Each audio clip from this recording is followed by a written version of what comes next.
అందరికీ నమస్కారాలు. ఇంత మునుపు సాయంత్రం కూడా మీకు బ్రీఫ్ చేశాను.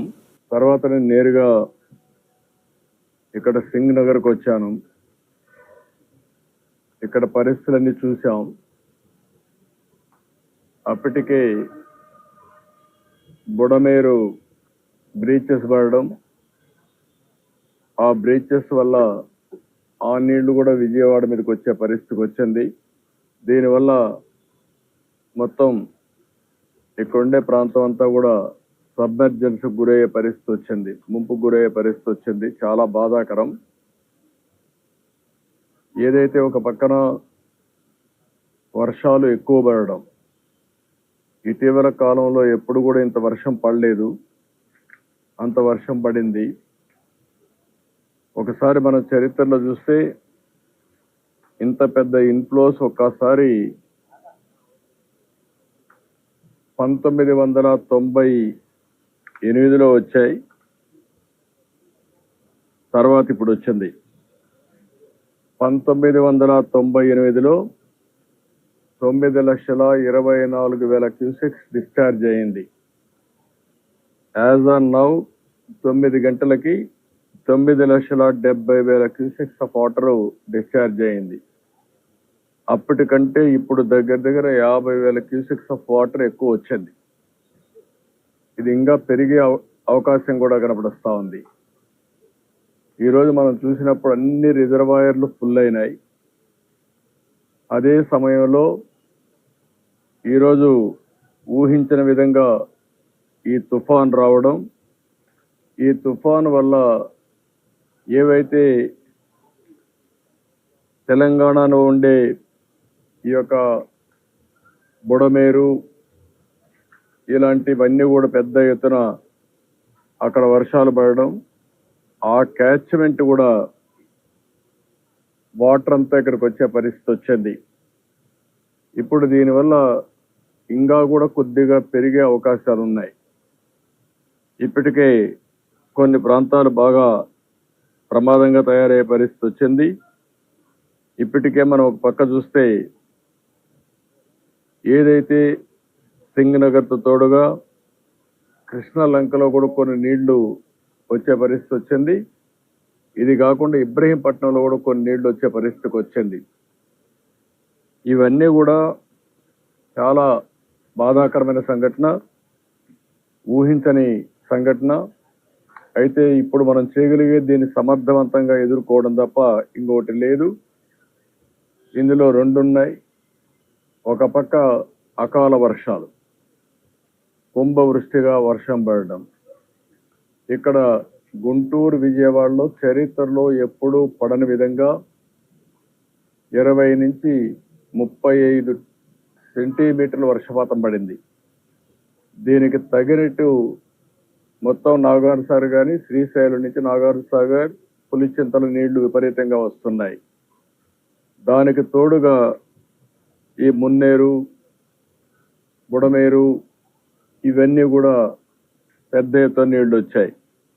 అన్నీ కలిపి ఈరోజు ఈ ప్రమాదం వచ్చింది.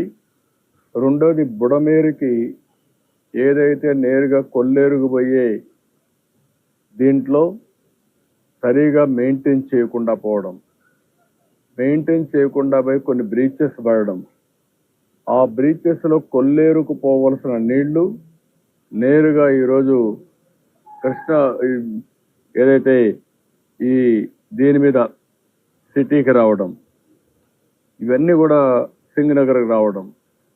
దీనివల్ల దగ్గర 16 వార్డులు సింగ్ నగర్లో దెబ్బతినే పరిస్థితికి వచ్చింది.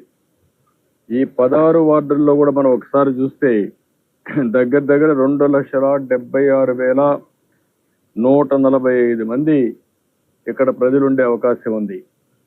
అంటే ఇక్కడ 2,76,000 మంది ఉన్నారు. ఇంకొక పక్కన ఇప్పుడు నేను చెప్పినట్టు కృష్ణలంక, భూపేష్ నగర్లో కూడా కొంతమంది ఉన్నారు. అదే కాకుండా ఇబ్రహీంపట్నంలో కూడా కొంతమంది అక్కడ కూడా సబ్మెర్జ్ అయ్యే పరిస్థితి వచ్చింది. ఇవన్నీ కూడా చాలా పెద్ద ఎత్తున డ్యామేజ్ జరిగే పరిస్థితి వచ్చింది. ఒక పక్కన మానవ తప్పిదం. ఆనాటి 5 సంవత్సరాల్లో ప్రభుత్వం సక్రమంగా మెయింటైన్ చేసుంటే, ఆ బ్రీచ్ లేకుండా చేసుంటే ఇప్పుడు ఆ నీళ్లు ఈ యొక్క సింగ్ నగర్కి వచ్చే పరిస్థితి వచ్చేది కాదు. దానివల్ల ఇది కొంతవరకు ప్రొటెక్షన్ ఉండేది. దీనికి అదనంగా చరిత్రలో ఎప్పుడూ పడని వర్షాలు పడడం, ఎప్పుడూ రానని నీళ్లు రావడం, దీనివల్ల కూడా 9,70,000 క్యూసెక్స్ ఆఫ్ వాటర్ అనేది ఒక చరిత్ర. అని నీళ్లు వచ్చే కొందికి ఎక్కడికక్కడ వీక్గా ఉండేది ఎక్కడ, లేకపోతే ఓవర్ఫ్లో కావడం, సబ్మెర్జెన్స్ ఎక్కడ కొంత పల్లపు ప్రాంతాలు ఉంటే సబ్మెర్జెన్స్ కావడం, ఇవన్నీ అయ్యే పరిస్థితికి వచ్చింది. నేను ఇక్కడికి వచ్చినప్పుడు సింగనగర్కి వచ్చినప్పుడు నేను బోట్లో వెళ్ళాను, లోపలికి వెళ్ళాను, వాళ్ళ కష్టాలు చూశాను.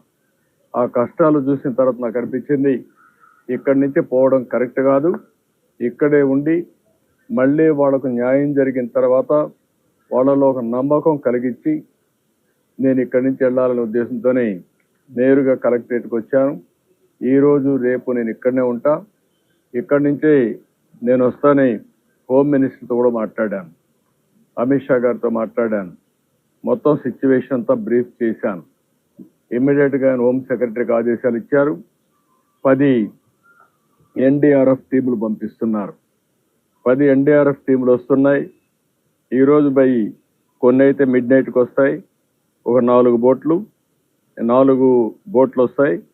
దగ్గర 4 కలిపి ఇంకొక పక్కన రేపు 6 టీములు వస్తున్నాయి. అన్ని కలిపి మనం చూస్తే ఒక 40 బోట్లని ఒక 10 ఎన్డీఆర్ఎఫ్ టీములు పంపిస్తున్నారు. ఇవి కాకుండా ఒక 6 హెలికాప్టర్లు పంపిస్తున్నారు. ఒకవేళ హెలికాప్టర్లు కూడా వస్తే ఎక్కడికక్కడ ఎయిర్ లిఫ్టింగ్ చేయడం, ఫుడ్ ఇవన్నీ చేయడం. రెండోది ఎవరన్నా ఎవాక్యువేషన్ చేయాల్సి వస్తే అర్జెంట్ అయితే వాళ్ళని కూడా తీసుకొచ్చి సురక్షితమైన ప్రాంతాల్లో పెట్టడానికి ఉపయోగపడుతుంది. ఇది కేంద్రం నుంచి మనం అడిగిన వెంటనే వాళ్ళు ఈ సహాయం చేసే పరిస్థితికి వచ్చారు. ఇదే సమయంలో మీరు ఒకసారి చూస్తే దీన్ని ఏదైతే ఒక వార్ ఫుట్టింగ్లో చేస్తే తప్ప ఈ సమస్య పరిష్కారం కాదు. ఈ రోజైతే మధ్యాహ్నం నుంచి చాలా అవస్థపడుతున్నారు నీళ్లు వచ్చిన తర్వాత. కానీ రాత్రి అయింది. నేను వచ్చిన తర్వాత హోటల్ అసోసియేషన్స్ అందరిని పిలిచాం.